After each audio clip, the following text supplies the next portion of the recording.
एक समय की बात है। एक गांव में सफेद साड़ी वाली चुड़ैल का आतंक था। चुड़ैल रात भर गांव में घूमती और गांव का जो भी आदमी उसे दिखाई देता उसे वो घायल कर देती। अरे कोई तो बचाओ, मर गया रे। एक रात हरिया अपने खेत से अपने घर लौट रहा था कि तभी अचानक उसके सामने चुड़ैल आ जाती है। अरे बाप रे, ये चुड़ैल कहाँ से आ गई? आज तो मैं गया काम से।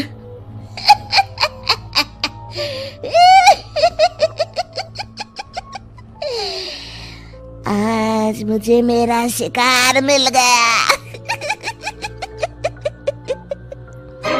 अरे चुड़ैल दीदी, मुझे छोड़ दो। जैसे ही चुड़ैल हरिया की तरफ बढ़ती है, हरिया वहाँ से भाग जाता है और अपने घर के दरवाजे पे पहुँचता है। अरे भगवान, जल्दी से दरवाजा खोलो, मेरे पीछे चुड़ैल पड़ी है। हरिया की पत्नी जल्दी से दरवाजा खोल देती है। अरे आप इतना हाफ क्यों रहे हैं? अरे मेरे पीछे चुड़ैल पड़ी है, आज तो मैं बाल बाल बच गया। जल्दी से सभी दरवाजे और सभी खिड़कियों को बंद करके बत्ती बुझा दो। तभी चुड़ैल हरिया के घर के पास पहुंच जाती है। अरे वो आदमी कहाँ गायब हो गया? मैं भी देखती हूँ आखिर कब तक बचेगा। मैं अपने शिकार को इतनी आसानी से नहीं छोड़ती। इतना कहकर चुड़ैल वहाँ से चली जाती है। वहीं दूसरी तरफ हरिया और उसकी पत्नी दोनों अपने घर की खिड़की से ये सब देख रहे होते हैं। अरे बाप रे, ये तो बड़ी डरावनी चुड़ैल थी। अगले दिन ये बात आग की तरह पूरे गांव में फैल जाती है और धीरे धीरे लोग चुड़ैल के डर के मारे शाम होते ही अपने घरों से बाहर निकलना बंद कर देते हैं। कुछ दिनों के बाद भाई, मैंने तो इस चुड़ैल के डर के मारे रात को अपने खेतों को पानी देना बंद कर दिया है। कहीं मेरी फसल सूख गई तो मैं तो कहीं का नहीं रहूंगा। साहूकार का कर्जा कैसे चुकाऊंगा? अरे भाई, पूरे गांव वालों का यही हाल है। पता नहीं ये चुड़ैल हमारे गांव में कहां से आ गई। फिर एक दिन गांव के पास वाली नदी के किनारे एक बहुत बड़े तांत्रिक के आने की बात कुछ गांव वालों को पता चलती है। वो लोग जाके ये बात गांव के मुखिया को बताते हैं। मुखिया जी, नदी के किनारे एक बहुत ही पहुंचे हुए तांत्रिक बाबा आए हैं। हमें उनसे मदद मांगनी चाहिए। मैंने सुना है वो बड़े बड़े भूतों और चुड़ैलों को अपने वश में कर लेते हैं। मुखिया जी सभी गांव वालों को लेकर उस तांत्रिक के पास पहुंच जाते हैं। ओम फट स्वाहा, ओम फट स्वाहा।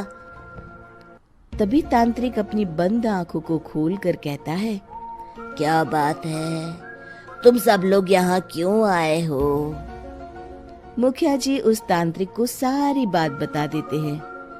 अच्छा, तो ये बात है।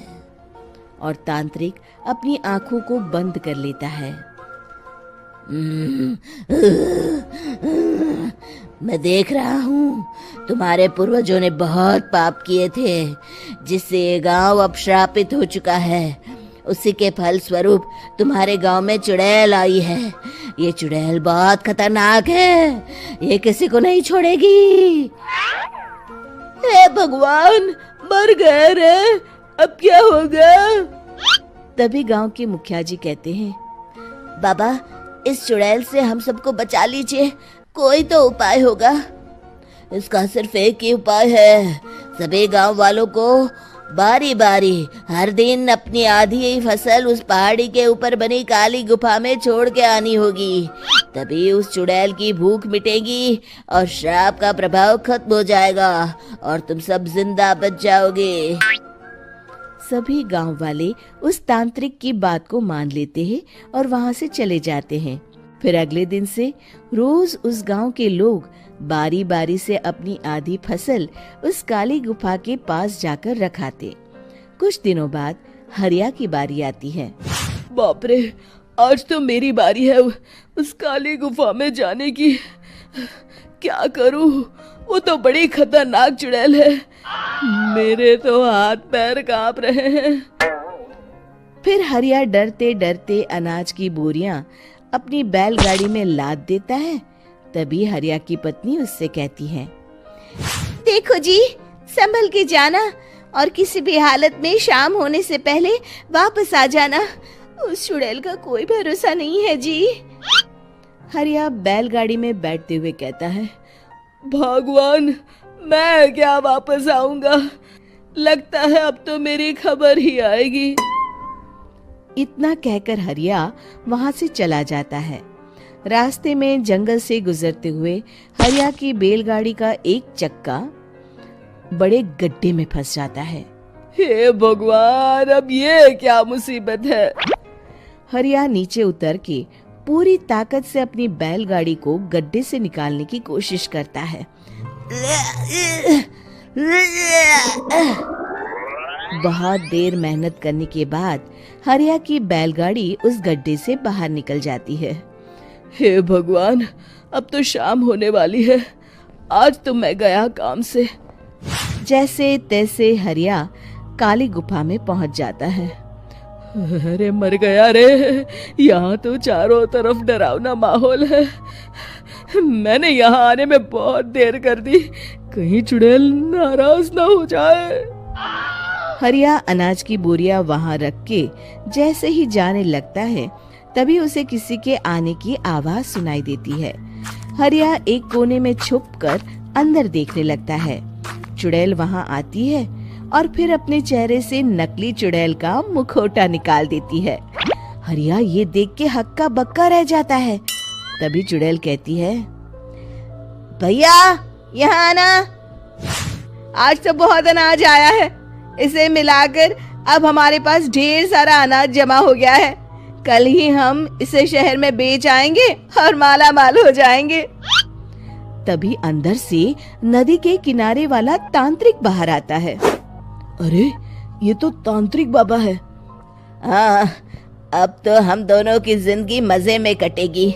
गांव वालों को बेवकूफ बनाना इतना भी मुश्किल नहीं था। लोग तो तुम्हें सच में असली चुड़ैल समझते हैं। हाँ, तुमने सही कहा। अब ये गांव वाले चुड़ैल के डर से जिंदगी भर इस काली गुफा में अनाज पहुंचाते रहेंगे। अच्छा, तो ये बात है। ये दोनों पूरे गांव वालों को बेवकूफ बना रहे हैं। अभी जाकर सबको बताता हूँ। हरिया उन दोनों की पूरी बातें सुन लेता है और जल्दी से वापस गांव में आता है। गांव वालों को पूरी बात बता देता है। इससे पहले वो दोनों हमारा अनाज लेकर शहर जाए, हमें उन दोनों को पकड़ना होगा।